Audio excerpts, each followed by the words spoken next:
Assalamualaikum warahmatullahi wabarakatuh. Perkenalkan, nama saya Silvi Fitriananda dengan NIM 1249210070, jurusan Akuntansi Syariah UIN Sunan Gunung Jati Bandung. Saya di sini akan menyampaikan analisis terhadap berita ekonomi makro nasional dari website pajak.go.com yang berjudul Kementerian Perekonomian ungkap arah kebijakan ekonomi nasional 2026 dengan pendekatan ekonomi makro dan perspektif ekonomi Islam. Berdasarkan berita tersebut, pemerintah menetapkan arah kebijakan ekonomi nasional tahun 78% dalam jangka menengah. Pada tahun 2026, pertumbuhan ekonomi ditargetkan dapat mencapai 5,4%, dengan konsumsi rumah tangga yang masih menjadi kontributor utama diperkirakan tumbuh 5,2%. 2026 dengan berfokus pada ketahanan ekonomi dan percepatan transportasi ekonomi. APBN dirancang sebagai instrumen fiskal adaptif untuk mendorong pertumbuhan ekonomi yang merata, inklusif, dan berkelanjutan. Kebijakan ini diarahkan pada pengembangan ekonomi hijau, transformasi digital, hilirisasi industri, penguatan UMKM, serta meningkatkan investasi dan ekspor untuk menghadapi tantangan ekonomi global. Dari sudut pandangan ekonomi makro, kebijakan ini menunjukkan peran aktif pemerintah dalam menggerakkan perekonomian nasional. Melalui belanja negara dan kebijakan fiskal, pemerintah berupaya menciptakan efek berganda atau multi-efek yang dapat meningkatkan pendapatan nasional dan memperluas lapangan kerja.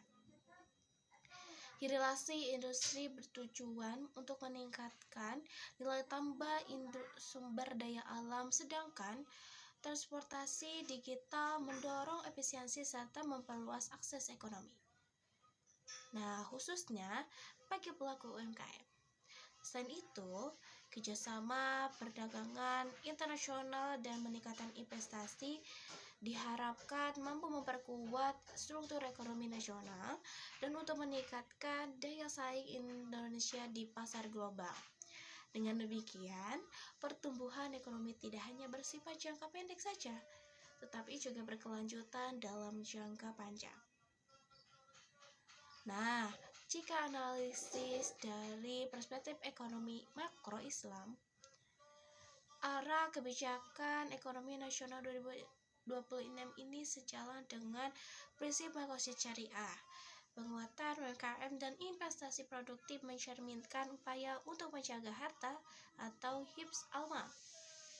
Sementara kebijakan ketahanan pangan, energi, dan kesehatan berperan dalam menjaga jiwa atau disebut hifz an-nafs.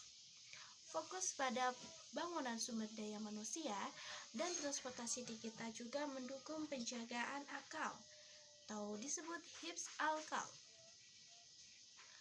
Selain itu, kebijakan ekonomi hijau dan transisi energi sejalan dengan Islam yang menekankan tanggung jawab manusia sebagai khalifah di bumi serta larangan melakukan kerusakan lingkungan.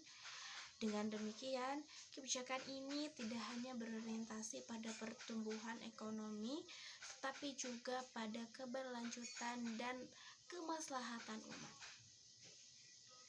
Namun demikian, tantangan yang harus dihadapi adalah pengelolaan pembiayaan dan investasi agar tidak menimbulkan ketimpangan ekonomi dan ketergantungan pada utang berbasis riba. Dalam perspektif ekonomi Islam, pemerintah juga perlu memperkuatkan peran instrumen ekonomi dan keuangan syariah agar pertumbuhan ekonomi dapat sejalan seiring dengan prinsip keadilan dan keberkahan. Sebagai penutup ataupun kesimpulan, arah kebijakan ekonomi nasional tahun 2026 itu menunjukkan komitmen pemerintah dalam membangun perekonomian yang tangguh, inklusif, dan juga berkelanjutan. Dalam perspektif ekonomi makro Islam, Kebijakan ini relevan dengan nilai makosid syariah karena menekankan keadilan, keberlanjutan, dan kesejahteraan. Dengan penguatan ekonomi syariah, diharapkan pertumbuhan ekonomi yang dicapai dapat memberikan manfaat nyata bagi seluruh masyarakat.